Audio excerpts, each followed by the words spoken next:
안녕하십니까? 로마서 1장 8절입니다.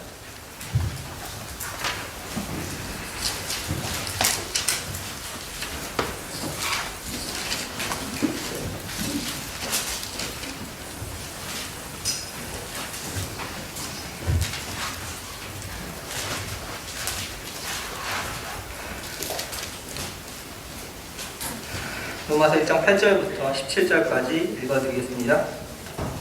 로마서 1장 8절. 내가 예수 그리스도로 말미암아 너희 모든 사람에 관하여 내 하나님께 감사함은 너희 믿음이 온 세상에 전파됨이로다. 내가 그의 아들의 복음 안에서 내 심령으로 섬기는 하나님이 나의 증인이 되시거니와 항상 내 기도에 쉬지 않고 너희를 말하며 어떻게 하든지 이제 하나님의 뜻 안에서 너희에게로 나아갈 좋은 길 얻기를 구하노라. 내가 너희 보기를 간절히 원하는 것은 어떤 신령한 은사를 너희에게 나누어 주어 너희를 견고하게 하려 함이니 이는 곧 내가 너희 가운데서 너희와 나의 믿음으로 말미암아 피차 아니함을 얻으려 함이라. 형제들아, 내가 여러 번 너희에게 가고자 한 것을 너희가 모르지를 원하지 아니하노니 이는 너희 중에서도 다른 이방인 중에서 같이 열매를 맺게 하려 함이로되 지금까지 길이 막혔도다. 헬라인이나 야만인이나 지혜 있는 자나 어리석은 자에게 다 내가 빚진 자라. 그러므로 나는 할 수 있는 대로 로마에 있는 너희에게도 복음 전하기를 원하노라. 내가 복음을 부끄러워하지 아니하노니 이 복음은 모든 믿는 자에게 구원 주시는 하나님의 능력이 됨이라. 먼저는 유대인에게요 그리고 헬라인에게로다. 복음에는 하나님의 의가 나타나서 믿음으로 믿음에 이르게 하나니 기록된 바 오직 의는 믿음으로 말미암아 살리라 함과 같으니라. 이렇게 되어 있습니다. 앞서 저희 로마서 1장 1절부터 7절까지 보게 될 때 이제 사도 바울은 이제 자신이 사도로 부르심을 받았고 이제 우리 주님에 대해서 이야기를 하였습니다.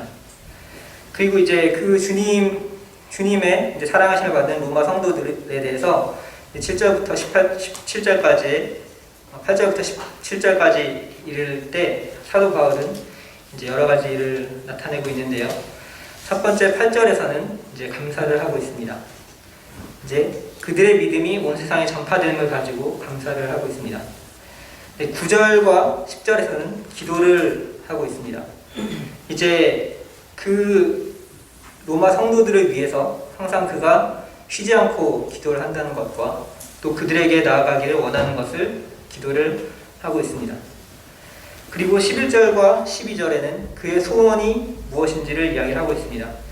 그들을 만나서 이제 그들을 견고하게 하는 것, 신령한 은사를 나눠줘서 견고하게 하는 것과 그 다음에 그들로 하여금 피차 안위함을 얻을 수 있도록 하는 소원이 있었습니다. 그리고 그들에게 나아가 복음을 좀 더 명확하게 알려주기를 원하였습니다. 그리고 마지막 16절 17절에는 복음이란 무엇인가, 복음의 정의에 대해서 짧게 이야기를 하고 있습니다. 첫 번째 감사에 대해서 한번 좀 생각을 해보겠습니다. 1장 8절입니다. 먼저 내가 예수 그리스도로 말미암아 너희 모든 사람에 관하여 내 하나님께 감사함은 너희 믿음이 온 세상에 전파됨이로다. 이렇게 되어 있습니다. 그들의 삶이 전도하는 삶이었기 때문에 그들의 믿음이 온 세상에 전파했기 때문에 사도 바울은 감사를 하고 있습니다. 사도행전 5장 한번 잠깐 보겠습니다. 이제 로마랑은 상관없는 부분이지만 초기의 교회들이 어떠한 마음으로 전도를 했는지 이런 부분들이 잘 나타나 있습니다. 사도행전 5장 앞으로 좀 넘어가셨어요. 5장 40절입니다.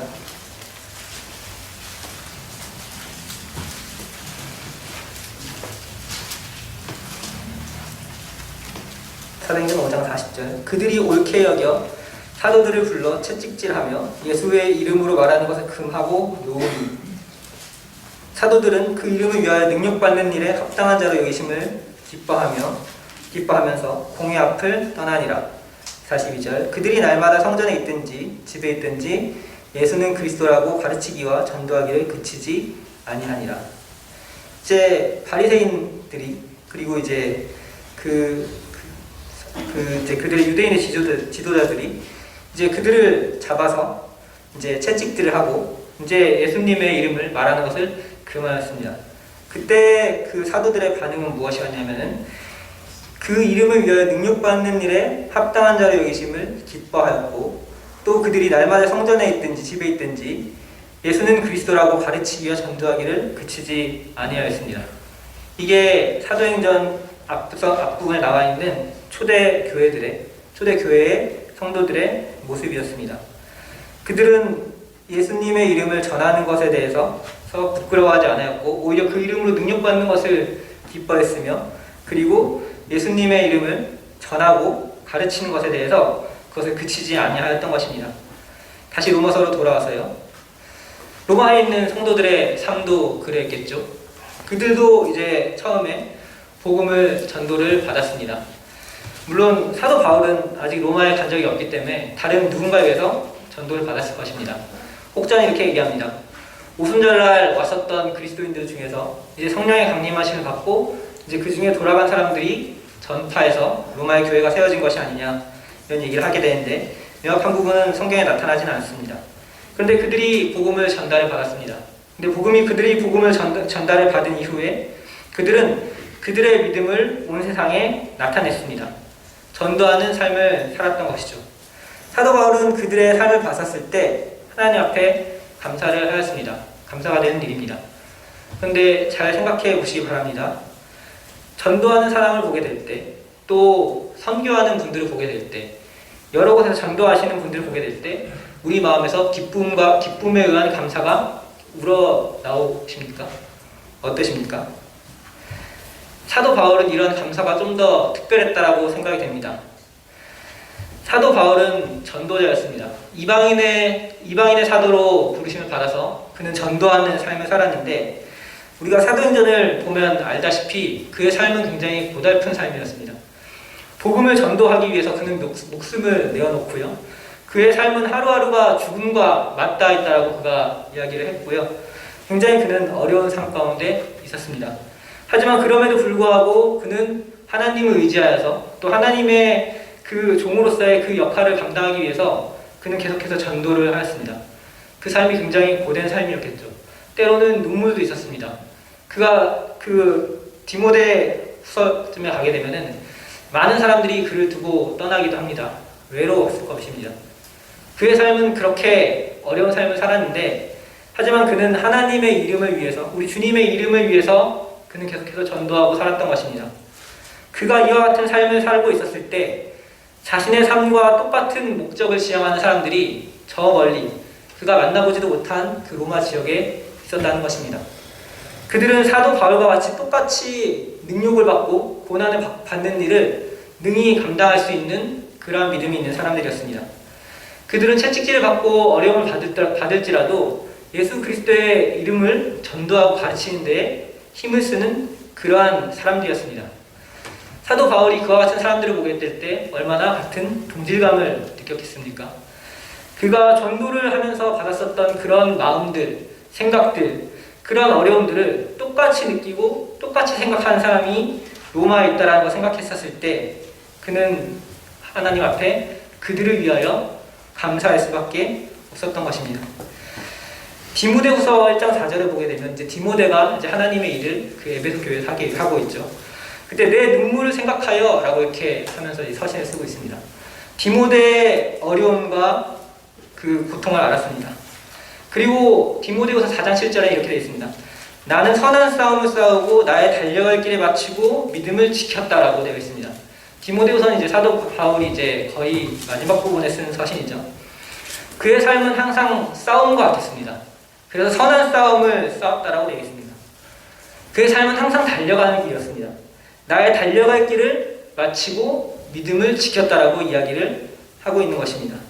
그의 삶은 항상 싸움과 같았고 항상 달려가는 것처럼 고되고 힘든 삶이었지만 이제 그 목적지에 달하였을 때 그에게 준비한 상급이 그를 위해서 기다리고 있었던 것입니다. 하지만 그와 같은 어려운 삶을 누가 이해해 줄 수 있겠습니까? 그와 같은 목적을 가지고 사는 사람, 그와 같은 똑같은 그 일을 하는 사람들만이 그를 이해하고 생각할 수밖에 없겠죠. 그들이 사도 바울을 이해했던 것처럼 사도 바울도 그들을 생각할 때 감사할 수밖에 없었던 것입니다. 사도 바울은 그래서 그들을 위해서 감사했다라고 생각합니다. 우리는 다른 전도하는 사람들을 보게 될 때 그분들을 어떤 눈길로 바라보고 계십니까? 그들을 바라볼 때 감사하고 계십니까? 아니면 저분은 그냥 저분은 일하겠지, 난 내일 해야겠다, 혹시 이렇게 생각하고 있지는 않은지요? 우리가 이와 같이 전도에 힘을 쓰고 있다라고 하면은 그와 같은 어려움 가운데 전도한 사람들에게 감사하는 마음이 들겠다라는 생각이 들었습니다. 9절입니다. 내가 그의 아들의 복음 안에서 내 심령으로 섬기는 하나님이 나의 증인이 되시거니와 항상 내 기도에 쉬지 않고 너희를 말하며, 이렇게 되어 있습니다. 항상 내 기도에 쉬지 않고 너희를 말한다고 되어 있습니다. 어떻게 이렇게 할 수가 있을까요? 사도 바울은 로마에 있는 성도들을 보지 못했습니다. 그런데 그의 마음은 그들을 생각할 때 쉬지 않고 그 기도를 하는 것입니다. 사도 바울은 알았던 것이죠.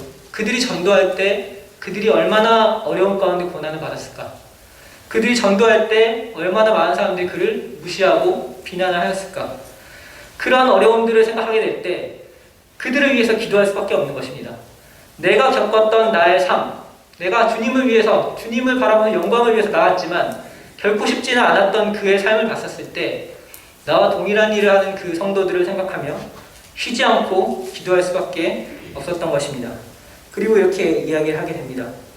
하나님이 나의 증인이 되시거니와, 이제 다른 사람이 그의 증인이 되는 것이 아니라 하나님이 그의 증인이 되신다는 것입니다. 하나님이 그것을 알고 계셨고 사도 바울은 하나님이 우리와 함께, 항상 함께 한다는 사실을 알고 있었던 것입니다. 우리 주님께서 우리 주님께서 말씀하셨죠. 세상 끝날까지 내가 너희와 함께 하신다고 얘기를 하셨습니다. 하나님이 항상 곁에 계셨다는 것입니다. 항상 곁에 계신 것처럼 그는 행동을 했다는 것입니다. 느헤미야도 그렇게 했었죠. 느헤미야가 그의 일을 하게 될 때 그가 처음에 술관원장으로서 그 아닥사스다 왕 앞에서 그는 그 왕에게 말을 하기 전에 그는 찰나의 순간에 하나님 앞에 기도를 합니다. 내가 곧 하늘의 하나님께 묵도하고, 그 왕과 나밖에 없는 그 위치 가운데 나를 도와줄 수 있는 사람, 느헤미야를 도와줄 수 있는 사람은 하나님밖에 없었습니다. 하나님이 느헤미야와 항상 함께 하였습니다. 그는 기도하였습니다. 그가 억울한 가운데 있었을 때, 그들의 대적이 그를 괴롭힐 때 그는 하나님 앞에 기도했습니다. 느헤미야 4장 4절에 우리 하나님이여 들으시옵소서, 우리가 업신여김을 당하나이다. 하나님이 항상 그의 곁에 있는 거죠. 사도 바울도 그의 모든 삶 가운데 그와 함께 하시는 하나님, 그리고 그가 직접 가서 도와줄 수도 없고 만날 수도 없는 로마의 성도들을 위해서 그가 할 수 있는 그 할 수 있는 유일한 것, 기도입니다. 그래서 그는 로마에 있는 성도들을 위해서, 그들을 위해서 기도했고, 이것은 하나님께서 그의 증인이 되셨다는 것입니다. 그리고 10절에 이렇게 얘기하죠. 어떻게 하든지 이제 하나님 뜻 안에서 너에게로 나아갈 좋은 길 얻기를 구하노라. 그들을 만나고 싶었던 것입니다. 그는 전도 여행 가운데 이제 자발적으로 로마에 가지 못합니다. 나중에 이제 그가 이제 로마에 앞서는 되어 가긴 하지만 가지 못합니다. 하지만 그들을 바라보게 될 때, 그들이 복음 가운데 수고하고 전도하는 삶을 산다는 것을 봤었을 때 그들을 어떻게든 만나고 싶었던 것입니다. 우리 성도님들, 옆에 있는 성도님들 만나기를 항상 고대하고 계십니까?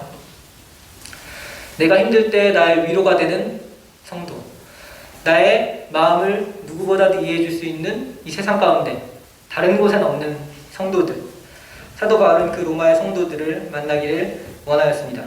그리고 그것이 보게 되면 12절에는 피차 안위함이 된다라고 이야기를 하고 있습니다. 그가 그 로마인 성도들을 만나서 위로를 받고, 그리고 그 성도가 또 사도 바울을 통해서 위로를 받고, 고린도후서 7장 5절부터 6절을 볼까요? 여기 디도에 관한 얘기가 잠깐 나오고 있습니다.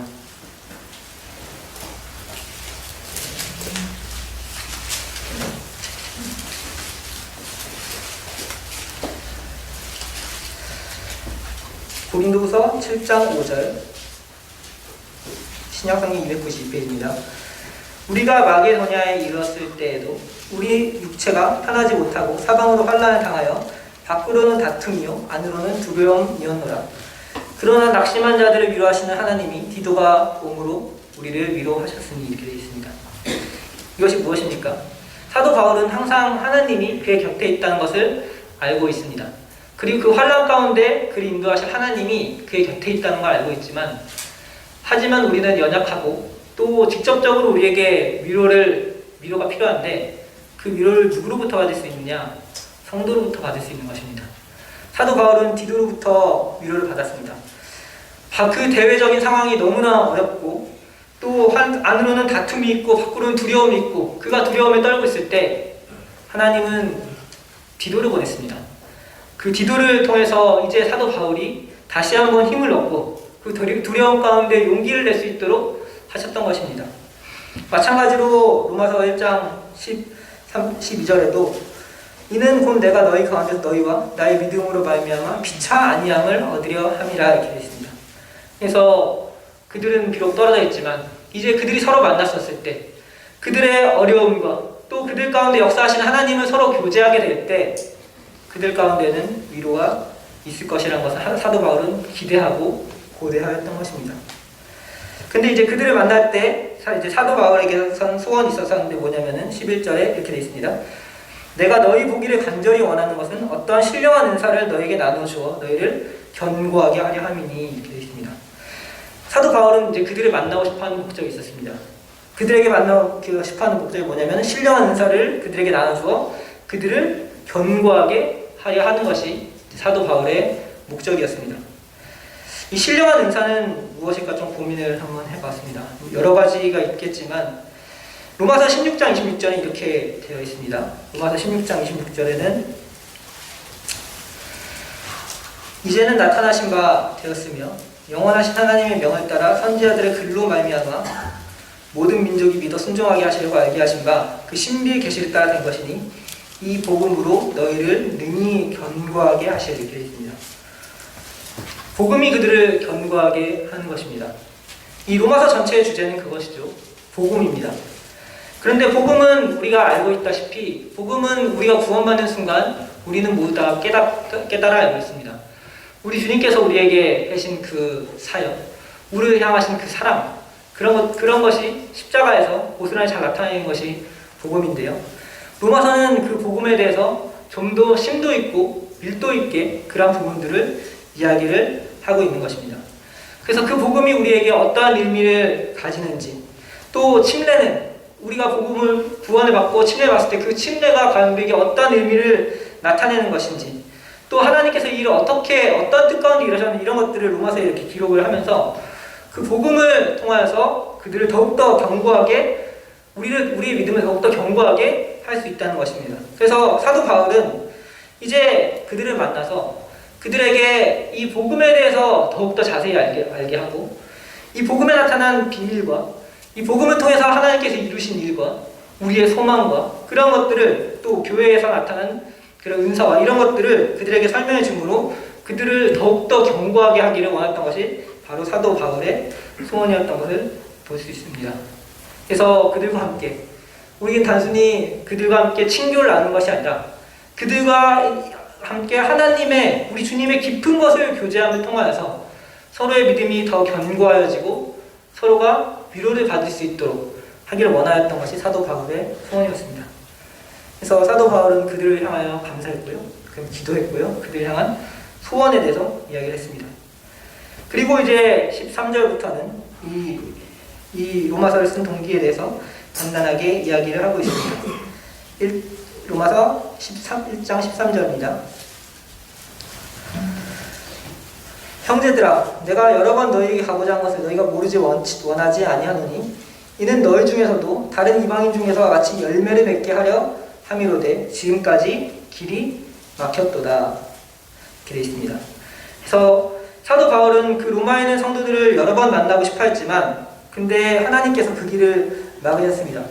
그래서 그들과 함께 만나기가 어려웠기 때문에 이제 이 로마서를 통하여서 그들에게 이 복음의 비밀을 알게 하고 그들로 하여금 이제 열매를 맺게 하려고 하기 위해서 이 로마서를 썼다는 부분을 볼 수 있습니다. 열매를 맺게 한다라고 생각했을 때 우리는 그 갈라디아서에 나와 있는 성령의 열매를 먼저 생각을 하게 되죠. 조금 더 직관적으로 생각을 해보겠습니다. 열매란 무엇입니까? 열매란 뭐 여러 나무가 있고 또 나무마다 쓰임새가 있지만 보통 이제 과수원을 하거나 이제 과실을 원하는 그 나무들에게 있어서 가장 중요한 것은 그 열매입니다.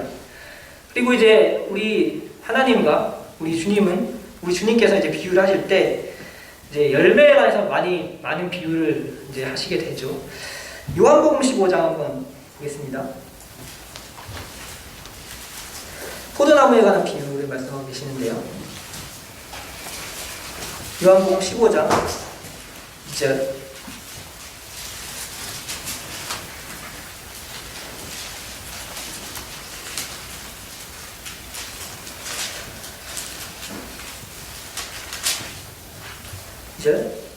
물은 내게 붙어 있어 열매를 맺지 아니하는 가지는 아버지께서 그것을 제거해 버리시고 열매를 맺는 가지는 더 열매를 맺게 하여 그것을 깨끗하게 하시느니라. 4절도 한번 볼까요? 내 안에 거하라 나도 너희 안에 거하리라. 가지가 포도나무에 붙어 있지 아니하면 스스로 열매를 맺을 수 없음과 같이 너희도 내 안에 있지 아니하면 그러하리라. 5절 나는 포도나무요 너희는 가지라. 그가 내가 그 안에 거하면 사람이 열매를 많이 맺나니 나를 떠나서는 너희가 아무것도 할 수 없음이라. 이렇게 되어 있습니다. 5절 마지막에 어떻게 되어 있냐면은 열매를 많이 맺는데, 그러니까 우리 주님이 포도나무고 이제 우리가 가지인데 우리 주님 안에 있으면은 열매를 많이 맺는다고 그랬습니다. 그런데 그를 떠나면 어떻게 되냐면 아무것도 할 수 없다고 되겠죠. 그래서 이 포도나무의 가지가 열매를 맺지 못하면은 아무것도 할 수 없는 것입니다. 즉 열매를 맺는 것과 맺지 않는 것 사이에는 열매를 맺는 것은 의미가 있는 것이고 그것을 하지 않는다는 것은 아무것도 하지 않는다는 것과 같은 이야기를 하고 있습니다. 2절 한번 볼게요. 열매를 맺지 않는 가지는 아버지께서 그것을 제거해 버리시고 이렇게 되어 있습니다. 이거 이제 다른 부분을 말하시는 분들도 있습니다. 이거 정말 가지를 제거해 버리는 게 맞느냐? 아니면 이것을 살짝 들어 올려서 열매를 맺도록 해주시는 것이 좀 더 이스라엘 문화에 맞지 않냐 이렇게 얘기를 했지만 뭐 그런 부분이 중요한 게 아니라 가장 중요한 게 뭐냐면은 가지로 하여금 열매를 맺게 하는 것이 가장 중요하다는 것이죠. 그 열매를 맺게 하려고 그것을 깨끗하게 하신다는 거죠. 즉 포도나무에게 있어서 열매를 맺지 않는다는 것은 아무런 가치가 없는 포도나무라는 것입니다. 이 열매라는 것은 그 식물에 있어서 가장 그 식물에 있어서 절정인 시기고 수확의 시기고 그것을 위하여 그 식물을 키우게 되는 것입니다. 1년 중에 가을을 기다리게 되고 가을마다 이제 계절이 다를 수 있겠지만요. 또 한 해를 더 기다리는 것은 그것이 열매를 맺도록 하기 위한 것입니다. 그 에스겔서 15장 2절부터 보게 되면은 이 포도나무에 대해서 이야기를 하고 있습니다. 이 포도나무에 대해서 뭘 얘기를 하냐면은 이 포도나무 가지는 다른 데 쓸 데가 없다고 얘기를 하고 있습니다. 그릇을 걸 못도 만들 수 없고 그것을 쓸 데가 없기 때문에 결국 할 수 있는 건 뭐냐면 열매를 맺지 않으면은 장작으로 불에 던질 땔감으로밖에 못 쓴다고 에스겔서에 기록이 되어 있습니다. 그런 것처럼 포도나무도 마찬가지지만 이 열매를 맺는다는 것은 아주 중요한 일 중에 하나입니다. 그래서 사도 바울은 그들로 하여금 열매를 맺도록 하기 위해서 그들을 만나기를 원하고 이 로마서를 쓰게 되었다라고 동기를 쓰고 있습니다. 그렇다면 열매를 맺는다는 것은 무엇이겠습니까? 그 주인이 그 식물을 키우게 될 때, 포도나무를 키우게 될 때 그 포도나무를 씌우는 목적이 되겠죠. 그럼 우리로 하여금 생각하게 하는 것은 무엇입니까? 우리를 주님께서 부르셨을 때 우리에게 각자에게 주어진 목적, 우리 삶에 있어서 가장 아름다운 절정과 그 수확의 시기가 있을 텐데 그 방향으로 갈 수 있도록 사도 바울은 로마의 성도들에게 이와 같은 로마서를 썼다는 것입니다. 우리는 언제 열매를 맺게 되는 겁니까? 이 열매는 우리 삶에 있어서 평생을 보았었을 때 물론 어떤 특정한 시기가 될 수도 있습니다. 근데 나무들은 보통 1년에 한 번씩 맺죠. 열매를 맺죠. 그렇다고 하면 우리는 1년을 두었었을 때 우리는 올 한 해 동안에 또는 우리가 특정한 주기 동안에 무엇을 하는 것이 내가 내 삶에 있어서 열매를 맺는 것인가 생각해 볼 필요가 있을 것입니다. 그리고 이 열매를 맺기 위해서 필요한 것은 무엇이냐면은 사도 바울이 쓴 바와 같이 하나님의 말씀에 대해서 깊이 알고 그분께서 하시는 말씀에 대해서 내게 하시는 말씀에 대해서 깨닫는 것이 중요하겠죠. 그래서 다시 한번 읽겠습니다. 13절. 형제들아 내가 너희 여러 번 로마서 1장 13절입니다. 형제들아 내가 여러 번 너희에게 가고자 한 것을 너희가 모르기를 원하지 아니하노니 이는 너희 중에서도 다른 이방인 중에서와 같이 열매를 맺게 하려 함이로되 지금까지 길이 막혔도다. 로마에 있는 성도들에게 그들에게 해야 될 일들이 있었습니다. 그 로마에 있는 교회가 이제 그들이 열매를 맺어서 때로는 그 목적이 그 주변에 있는 다른 교회들에게 더 퍼지는 것일 수도 있고 어떤 열매는 죽음으로써 완성이 되기도 할 것입니다. 순교를 당할 수도 있을 것이고요. 어떤 열매는 그 다음 세대를 키우기 위한 걸음이 될 수도 있을 것입니다. 그런데 그들에게 필요한 것은 그들이 열매를 맺도록 하는 것이었습니다. 그래서 사도 바울은 이 로마서를 통해서 그들이 열매를 맺을 수 있도록 이 로마서를 썼는데 우리 또한 마찬가지겠죠. 이 로마서를 하나하나 읽고 묵상을 하면서 복음에 관하여 우리 주님에 대해 더욱더 깊이 알아가게 될 때 우리 또한 열매를 맺을 수 있지 않을까 하는 생각을 해보게 되었습니다. 그리고 14절부터 15절을 보게 되면 사도 바울이 이렇게 얘기를 하고 있습니다. 헬라인이나 야마인이나 지혜 있는 자나 어리석은 자에게 다 내가 빚진 자라 이렇게 되어 있습니다. 그러므로 난 할 수 있는 대로 로마에 있는 너희에게도 복음을 전하기를 원하노라.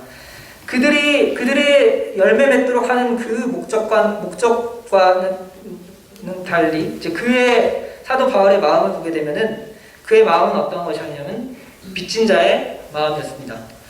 이 빚진 자의 마음은 어떠한 마음입니까? 이 빚진 자로서 이 빚을 언젠가는 빨리 갚아야지만 이제 그 마음이 후련하게 되겠죠. 그 빚을 갚지 못했을 때는 어떻게 됩니까? 빚을 완전히 갚지 못할 때는 그 빚을 꾸어준 사람의 종과 같은 마음으로 항상 주눅이 들고 이렇게 낮춰질 수밖에 없겠죠. 잠언 22장 7절에 이렇게 기록이 되어 있습니다. 부자는 가난한 자를 주관하고 빚진 자는 체주의 종이 되느니라. 그 빚을 빌려준 사람의 종과 같은 마음으로 항상 있을 수밖에 없는 거죠. 그래서 이 빚진 자는 어떻게든 빨리 이 빚을 갚고 그의 마음 가운데 후련하기를 원하는 것입니다. 그래서 이제 사도 바울이 헬라인이나 야만이나 지혜 있는 자나 이제 어리석은 자나 그 모든 사람들을 보게 될 때 사실은 복음을 빨리 전하고 그들로 하여금 구원받도록 하는 것이 항상 그의 마음 가운데 눌림이 있고 빚진 자와 같은 마음이 있었던 것입니다. 사도 바울의 마음은 그러하였던 것 같습니다. 그래서 로마인 성도들을 빨리 만나서 그렇게 전하고 싶었던 것이죠. 그리고 16절부터 17절까지는 복음에 대해서 이야기를 하고 있습니다. 16절 내가 복음을 부끄러워하지 아니하노니 이 복음은 모든 믿는 자에게 구원을 주시는 하나님의 능력이 됨이라. 먼저는 유대인에게요 그리고 헬라인에게로다. 복음에는 하나님의 의가 나타나서 믿음으로 믿음에 이르게 하나니 기록된 바 오직 의인은 믿음으로 말미암아 살리라 함과 같으니라 이렇게 있습니다. 이 복음에는 하나님의 능력이 나타났다고 되어 있습니다. 고린도전서 1장 한번 보겠습니다. 고린도전서 1장 18절.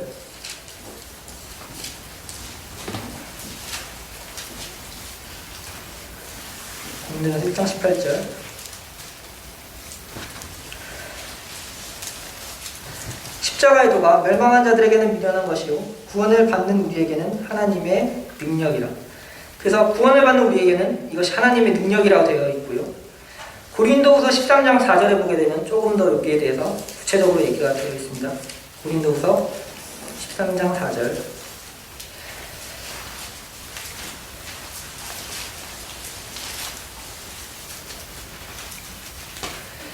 그리스도께서 약하심으로 십자가에 못 박히셨으나 하나님의 능력으로 살아계시니 우리도 그 안에서 약하나 너희에게 대하여 하나님의 능력으로 그와 함께 살리라.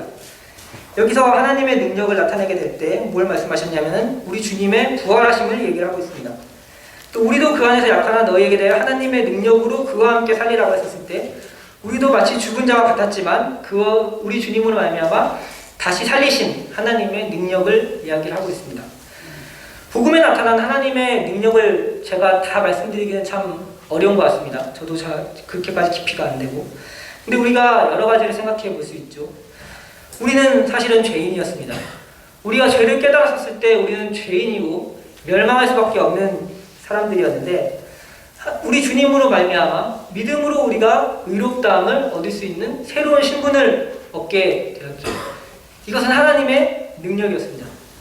그리고 지난 주일 말씀과 같이 이것을 이루기 위해서 하나님께서는 그의 아드님인 예수 그리스도를 이 땅 가운데 보내셨는데 이 일을 통하여서 예수님을 이 땅에 보내시고 또 그분을 십자가에서 그 사역을 이루게 하심으로써 이제 하나님의 공의와 하나님의 사랑, 그 어느 것도 충돌하지 않고 완전히 이룰 수 있는 그와 같은 사역을 이렇게 하신 것이 바로 하나님의 계획이셨습니다. 그리고 그것이 바로 하나님의 능력이죠. 다른 사람들이 생각할 때 이 일은 이루어질 수 없는 일이고 모순적일 수밖에 없는 그러한 상황 가운데서 우리 주님을 통하여서 하나님은 우리를 구원하신 것입니다. 그것도 특별히 원수가 되었던 자들을 하나님께서 구원을 하신 것입니다. 이것이 바로 하나님의 능력이죠. 인간의 지혜로는 알 수 없는 것, 그리고 인간의 생각으로는 이것은 미련한 것이고 불합리적인 것인데 하나님의 생각은 이것을 능력으로 나타내셨고 하나님의 영광으로 들어 올리신 것이 바로 하나님의 능력이다. 이런 부분을 우리는 지난 주일의 말씀을 통해서 들었습니다. 이것이 바로 복음이고 이것이 하나님의 능력입니다. 그리고 17절에 복음에는 하나님의 의가 나타나고 되어 있습니다. 하나님의 의는 어떠한 의입니까? 하나님의 의는 완전한 의입니다. 이 의는 조금도 부족함이 있어서는 도달할 수 없는 그러한 의로움입니다. 그리고 이 의로움은 죄인을 심판하여야 하는 공의인데 우리를 대신해서 우리 주님께서 십자가에서 그 심판을 받으셨죠. 이것이 하나님의 의로움입니다.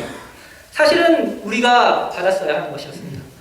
우리가 심판을 받고 멸망을 받고 그 죄의 값을 치러야 되는데 하나님께서는 우리를 사랑하셨기 때문에 우리보다 더 가치가 높으신 우리 주님을 이 땅 가운데 보내셔서 하나님의 의로움을 드러내신 것입니다. 그리고 그 의로움 가운데는 조금도 부족함이 없는 완전한 의로움이 그 가운데 나타나서 우리의 의 또한 하나님 앞에 부족함이 없이 우리가 하나님 앞에 나아갈 수 있도록 하나님은 이 사역을 이루셨습니다. 그리고 이렇게 되어 있습니다. 믿음으로 믿음에 이르게 하나님, 이렇게 되어 있습니다. 복음에는 하나님의 의가 나타났고요. 그리고 믿음으로 믿음에 이르게 한다고 되어 있습니다. 이것은 믿음으로 시작해서 믿음으로 이룬다는 뜻을 나타내고 있습니다. 우리가 이것을 보게 될 때 처음에 이렇게 생각할 수 있습니다. 어린 믿음에서부터 더욱더 성숙한 믿음으로 이끌어준다. 이런 부분도 생각해 볼 수 있습니다. 또 다른 방면을 생각해 볼 수 있는 건 어떤 것입니까? 믿음으로 구원받은 사람이 다른 사람에게 전도하게 될 때 다시 그들에게 믿음이 나타나는 것입니다. 그들이 다시 구원받는 역사가 복음에는 나타나는 것이죠. 믿음으로 구원받은 사람만이 전도를 할 수 있고 그들이 전도할 때 믿음으로만 그들이 구원을 받을 수 있습니다. 믿음으로 믿음에 이르게 하는 것입니다. 또한 한 사람의 믿음이 있을 때 우리가 누군가의 믿음을 바라보게 될 때 다른 사람의 믿음을 굳건하게 하는 것도 믿음입니다. 사도 바울의 믿음을 바라보게 될 때 말씀을 통해서 우리가 그의 믿음과 그의 사역을 보게 될 때 우리의 믿음이 굳건해지는 것, 우리의 앞에 있는 성도가 믿음으로 하나님을 위하여 나아가게 될 때 우리 또한 같이 나아가게 되는 것, 이것 또한 믿음으로 믿음에 이르게 하는 것입니다. 문맥상으로 보게 될 때는 마지막 것이 가장 맞지 않느냐 이렇게 얘기를 합니다. 왜냐하면 이제 사도 바울이 지금 얘기하는 건 뭐냐면 그들과 만나서 그들과 함께 교제할 때를 얘기를 하고 있는 거니까요. 근데 어떤 것이 맞다라고 얘기하기는 참 어려운 것 같습니다. 여튼 믿음은 믿음으로 시작해서 그 믿음을 이끌어오는 것이 바로 하나님께서 기록하신 원리인 것입니다. 그리고 마지막에 이렇게 되어 있습니다. 오직 의인은 믿음으로 말미암아 살리라 함과 같으니라 이렇게 되어 있습니다. 이것이 로마 성도들에게 사도 바울이 하고 싶었던 말 중에 하나였겠죠. 오직 의인은 믿음으로 말미암아 살리라. 이것은 하박국서 2장 4절에 나와 있는 말씀입니다. 이 말씀이 어떻게 기록이 되어 있습니까? 하박국이 이제 그 바벨론이 막 등성하고 이제 유다가 망하기 직전에 이렇게 하나님 앞에 질문을 하게 되죠. 그 유다 시대에 많은 사람들이 이제 죄악 가운데 이렇게 빠져 있는데 하나님께서는 그들을 심판하지 않고 잠잠하게 있는 것입니다. 하박국이 이렇게 묻는 것이죠. 왜 이렇게 제약이 흉흉한데 하나님께서는 잠잠히 계십니까? 그랬더니 하나님께서 이렇게 말씀하시죠. 바벨론을 통해서 그들을 심판할 것이다 라고 얘기를 하십니다. 그러자 하박국이 이제 두 번째 질문을 하게 됩니다. 왜 악한 자를 통해서 의인을 치십니까? 여기서 말하는 악인은 바벨론이죠. 두 번째 의인은 유다를 뜻합니다. 왜 바벨론 이방을 통해서 왜 유대를 치시는지 하박국은 여기에 대해서 이해를 할 수가 없었습니다. 그때 하나님의 하신 답변이 무엇입니까? 하나님은 지금은 심판하지만 결국 너희는 회복될 것이다. 그리고 의인은 그의 믿음으로 말미암아 살 것이다. 이렇게 얘기를 하는 것입니다. 지금 비록 그들이 범죄하였고 그들이 하나님을 버렸기 때문에 잠시 바벨론을 통하여서 그들을 심판하지만 하나님은 항상 그들을 생각하고 또 하나님의 때가 되었을 때 그들은 회복되게 하실 것입니다. 그들이 완전히 멸망받아 없어지고 마치 그냥 역사 속에 묻혀져가 하나의 민족으로 끝나는 것이 아니라 여전히 하나님은 그들이 이방 가운데에 지배를 받고 있을지라도 또 그들이 마치 사라진 것처럼 없어진 것처럼 보일지라도 하나님께는 언제나 그들 가운데서 역사하셨습니다. 그들이 포로로 잡혀 있었지만 하나님은 다니엘을 세우셨습니다. 느헤미야를 사용하였죠. 에스더의 죽으면 죽으리라 하였던 그와 같은 믿음도 하나님께서 지켜보고 계셨습니다. 의인은 믿음으로 말미암아 살리라. 그들의 국가가 있는 것이 중요한 것이 아니라 그들이 어떠한 환경 가운데 처해 있는 것, 어떠한 상황이 중요한 것이 아니라 의인을 살게 하는 것은 그 나라나 민족이 아니라 의인은 믿음으로 말미암아 살게 한다는 것이 하나님께서 하박국에게 하신 말씀입니다. 여기서 무엇입니까? 말씀하는 것. 의인은 믿음으로 말미암아 살리라함과 같으니라. 그들은 비록 로마의 지배 가운데 있고 로마의 땅 가운데서 교회를 이루고 있는 로마에 있는 성도들이지만 그들이 복음을 전하게 될 때, 그들이 믿음을 드러나게 될 때 하나님은 그들 가운데 역사하셨습니다. 또 그들에게 이제는 더욱더 좋은 것을 주기 위하여 복음의 깊은 것을 그들에게 알게 하기를 원하셨고 사도 바울은 직접 가서 교제하기를 원했지만 이제 이 로마서 가운데 복음의 정수를 기록해서 그들로 하여금 하나님으로 더 믿음 가운데 나아갈 수 있도록 하고 그들이 믿음으로 살 수 있도록 권고하셨던 것입니다. 우리는 어떻습니까? 때로는 하나님이 잠잠하신 것 같고 또 환난 가운데서 하나님이 침묵하고 계신 것처럼 보이지만 하나님께서는 항상 말씀하고 계신 것입니다. 의인은 믿음으로 말미암아 살리라. 그 환경이 어떻든 상황이 어떻든 그 믿음을 바라보시고 그들 가운데 하나님은 역사하신다는 것입니다. 그래서 사도 바울은 이 17절까지 이렇게 쓰면서 이제 로마에 있는 성도들을 위로하고 또 그들을 너무나 간절히 보기를 원하고 그들을 위해 항상 기도를 하지만 이제 이 로마서를 통하여서 그들에게 복음을 전하게 될 것입니다. 그래서 오늘 여러 가지를 좀 말씀을 드렸습니다. 감사를 생각해 보았습니다. 우리는 복음이 전파가 될 때, 복음을 전도하는 사람들을 보게 될 때 우리가 우리 마음 가운데 감사하고 있는 건 아닌지, 감사하고 있는 건 맞는지, 아니면 우리는 너희는 당신은 당신의 길을 가십시오. 나는 그냥 내가 하고 싶은 대로 할 겁니다. 이런 마음이라면 어떻게 저희가 그들을 보고 감사할 수 있겠습니까? 그들과 함께 할 때, 그들과 함께하는 마음을 가질 때 그들을 위해 감사할 수 있고 쉬지 않고 기도할 수 있는 것이죠. 하나님이 증인이 되실 것입니다. 사도 바울은 하나님이 증인이 되신다는 것을 당당하게 말할 수 있었습니다. 사도 바울은 그들과 교제를 원했습니다. 그리고 사도 바울은 그들이 열매를 맺기를 원했습니다. 그리고 사도 바울은 그들이 믿음으로 말미암아 살리라 한 이 말씀대로 그들이 믿음 가운데 살기를 원했습니다. 복음은 우리가 모두가 다 잘 알고 있다고 하지만 사실은 복음을 깊이 들어가게 되면 그 가운데 있는 하나님의 인품과 하나님의 능력 또 하나님께서 이 교회에 숨겨놓으신 그 비밀들을 하나하나 다 알게 될 것입니다. 저도 아직은 잘 모르지만 이 로마서를 보면서 사도 바울이 하나님이 말씀하시고자 하는 그 비밀을 같이 좀 묵상하고 좀 주님께서 허락하시면 좀 계속 교제를 하기를 원합니다. 그래서 이러한 사도 바울의 마음이 또 우리의 마음이 되기를 하는 마음으로 기도하겠습니다.